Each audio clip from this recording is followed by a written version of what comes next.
শুধু সকাল বিকাল দুই বেলা যদি আমার খাবারের বন্দোবস্ত হয়, আমি আর নবীর লক ছাড়ি না। আমার আনসার সাহাবারা ক্ষেত খামারের কাজ করত, আমার মুহাজির সাহাবারা ব্যবসা করত, আর আমি নবীর সাথে সাথে থাকতাম।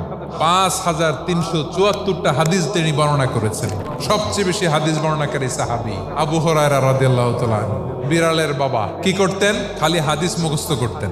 হাদিস প্রিজার্ভেশনের কাজে বিশ্বনবী ওনাকে কাজে লাগিয়েছেন। উনি একদিন বলেন, ইয়া রাসূলুল্লাহ আসমাউ মিনকা কাসীরান ফালা আহফাজু। নবী অনেক কথা শুনি, আমার মনে থাকে না। বিষ্ণু বললেন, তাই তোমার চাদরটা বিছাও। আবু হুরায়রা বিছালেন, বিশ্বনবী হাত বুলায় দিলেন, এরপরে অনেক হাদিস বর্ণনা করলেন। আবু হুরায়রা বলে, তারপর থেকে বিশ্বনবী যাই বর্ণনা করে আমি শুনি আর একটাও বলি না। এখন সুবহানাল্লাহ। বিশ্বনবী ওনাকে নবীর এই যে লক্ষ হাদিস প্রিজার্ভেশনের এই দায়িত্ব দিয়েছেন সাইয়েদনা আবু হুরায়রা রাদিয়াল্লাহু তাআলা।